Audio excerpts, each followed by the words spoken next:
Delta Tamil நேயர்களுக்கு வணக்கம். நாம் தினம் ஒரு மூலிகை என்ற தலைப்பில் இன்றைக்கி நம்ம பார்க்க போகிறது சோளக்கருதை பற்றி தான்.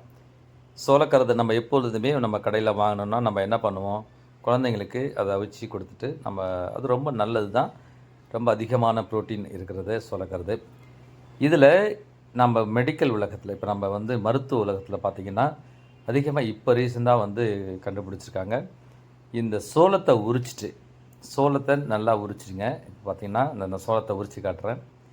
இந்த சோளத்தை உரிச்சிட்டிங்கன்னா இதில் சாஃப்டான ஒரு நூல் வடிவத்தில் ஒரு மேலே அந்த சோளத்தை போத்தி இருக்கும். உங்களுக்கு நல்லாவே தெரியும். சோளம் உரிச்சிங்கன்னா கண்டிப்பாக தெரியும். நீங்கள் கடையில் சோளத்தோட முழு தட்டையோடு வாங்கிட்டு வந்தீங்கன்னா நீங்கள் வீட்டில் இந்த மாதிரி ட்ரை பண்ணி பாருங்கள். இதில் மேலே பார்த்திங்கன்னா அந்த மேலே அந்த கருப்பாக இருக்குது, அதுவும் கொஞ்சம் நல்லது. ஆனால் இருந்தாலும் அழுக்கு படிஞ்சதுனால நம்ம அதை கட் பண்ணி தூக்கி எழுந்துட்டு அதில் உள்ள இதெல்லாம் கட் பண்ணி எடுத்துருங்க.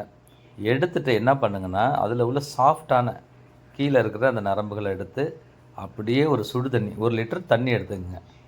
1 லிட்டர் தண்ணி கூட சீரகம், இஞ்சி, ஓமம் இதெல்லாம் கலந்து கொஞ்சம் தண்ணியில் 1 லிட்டர் தண்ணியில் ஒரு 1/2 லிட்டர் வர்ற அளவுக்கு நல்லா கொதிக்க வச்சு எடுத்துங்க.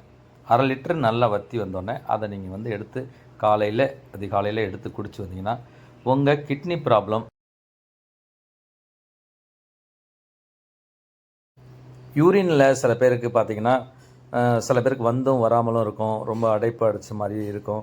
கண்டிப்பாக இதை நீங்கள் ட்ரை பண்ணி பாருங்கள். வீட்டில் நீங்கள் கண்டிப்பாக 1 லிட்டர் தண்ணியில் இதை நீங்கள் தினமும் அதிகாலையில் எடுத்து நீங்கள் தினமும் ஒரு நாள் 1 டம்ளர் அப்படி குடிச்சு வந்தீங்கன்னா இந்த பிரச்சனை முற்றிலுமே உங்களுக்கு சால்வ் ஆகிடும்.